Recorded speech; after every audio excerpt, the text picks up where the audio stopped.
Alright, how's everyone doing? You join me again for another video. I've had some absolutely wonderful comments on the last few videos, and I want to go through things that people have said in the comments a little bit more in detail, because everyone has been very polite, nice, and has enjoyed it, but they want to know a little bit more about the in-depth technologies or buttons and bits and pieces. Also, miles per gallon, things like that. And also servicing is another one. So as you can see, she's still dirty, hasn't been washed since any of these videos.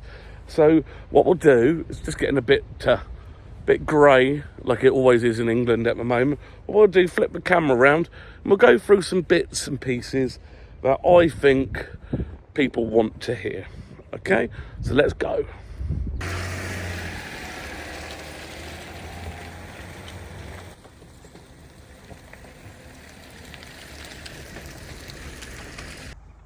Okay, so one of the things I thought I'd mention is servicing. So this is obviously the BMW 3-litre diesel engine. Let me say again, been extremely reliable. So the service for us came at 10,000 miles, the first one. And it was quite a detailed service. There was a couple of little recalls. It went back for a parking sensor to the dealership, and that was about it. The parking sensor has been a bit intermittent. So anyway, we went back. So the full service at 10,000 miles cost £657. So compared to other cars, that's pretty average, I think. And that's your normal, your oil change, air filters and all of that type of stuff.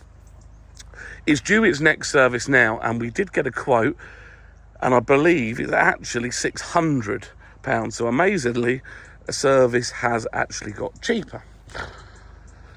The tyres, after 27,000 miles, they've still got a good 10,000 miles left in them, and I don't see any reason to ever change those tyres, change tyres when the time is come. So I'm going to stick with the same brand. So what we'll do is we'll go in, just have a little look at the computer system a bit more, and just look a bit more in depth on the button side of things, because that is something that people have said they would like to see. So let's jump inside. Okay, so now we're inside. The first thing, working our way from the driver's door over. So down here we have our 4 switches for our windows. We have our left, right mirror adjustment, and we have a door lock. So that's for starting on the driver's side. We have one air vent, followed by this very small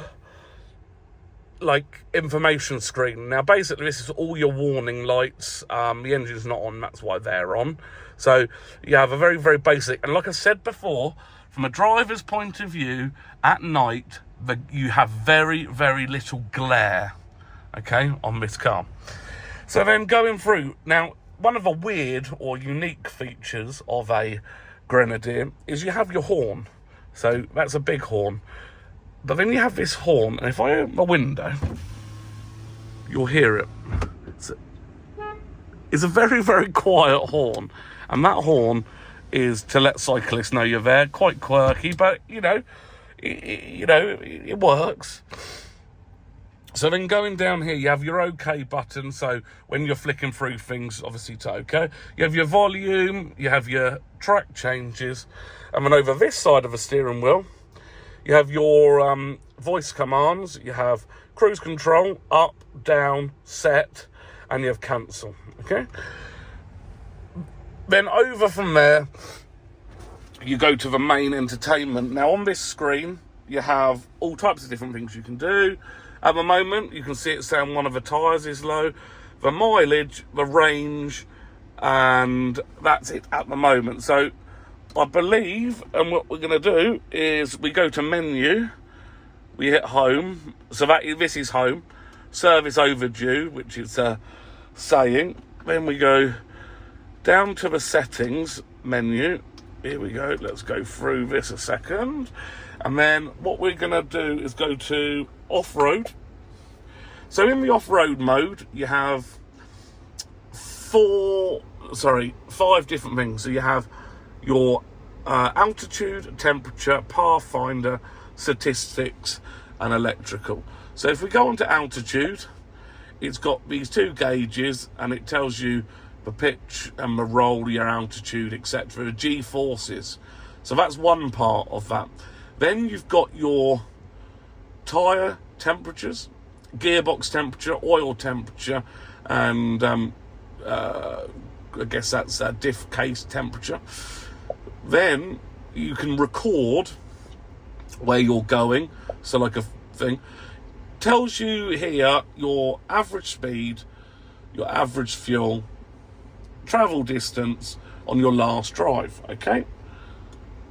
And longitude and latitude. Now, because the engine's off, it's currently showing what's happening. So at the moment, obviously, because the engine's off, it's discharging. The state of charge, the battery temperature, voltage, etc. So all of that is amazing, amazing information.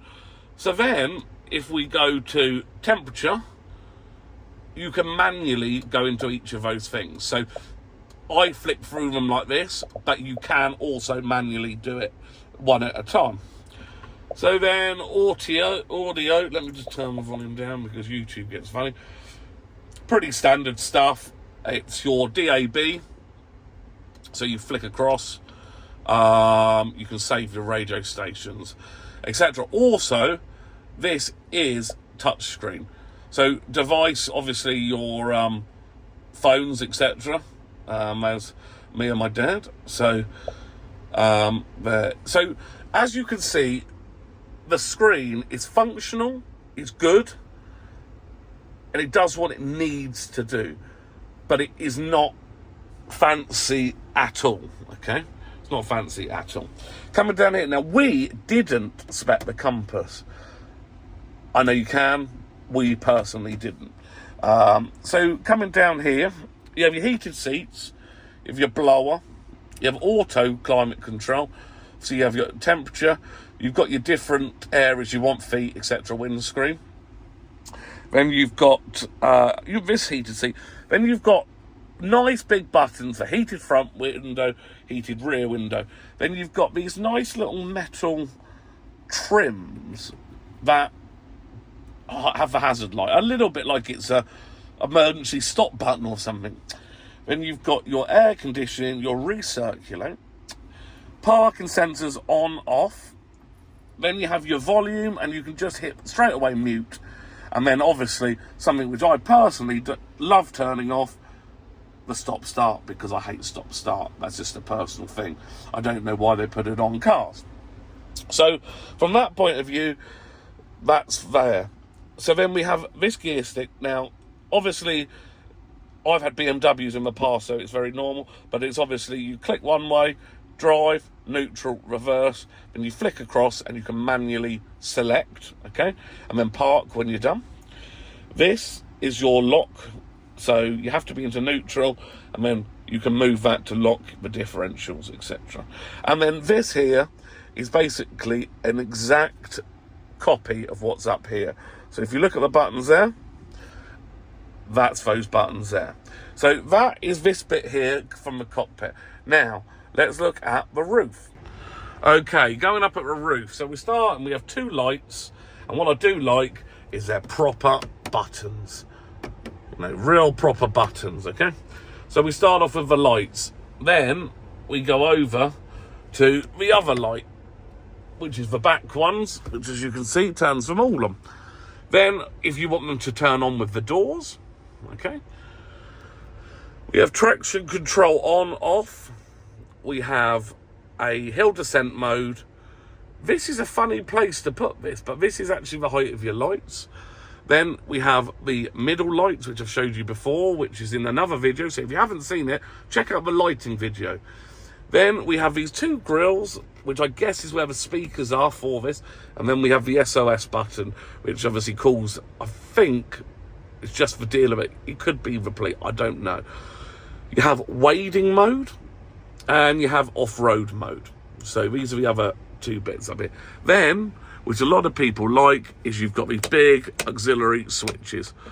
Okay, so if you have anything you want, like roof lights or inverters, because you're going off-road, they're very good. Obviously, we do have the basic window to open the roof lights, if you like. And then coming round to the back, very, very, very basic, obviously. Can of Coke in here. I do like the fact that this box is lockable, so you can lock it. And really, that's it. So let's summarise this car. All right, sorry, the quality's not great. It's that time of the day. So it's a very, very, very practical layout, okay? Everything, you can definitely do it with gloves. You could do it, you can definitely hit the buttons, okay? There's no problem here. It's very, very comfortable. It's not at the same level of a modern car, i.e., you know, a Range Rover with real fancy settings and buttons, but it does do everything, and it does it all where you can almost bang it with your fist to make them work. Or, you know, here you've got mud on your hands and you can go, you just, oh, I need to put that on, it's dark or whatever. So if you are someone that actually uses their car off-road and likes to get muddy and have everything on it, or you work in that environment, this is the car for you. You almost feel like you could wash it out with a hose. I don't think you should, but it feels like that. Everyone, check out all my other videos if you haven't already. Please keep the comments, because then I can go and keep doing videos to help me improve and also give you what you want. Everyone, catch you soon.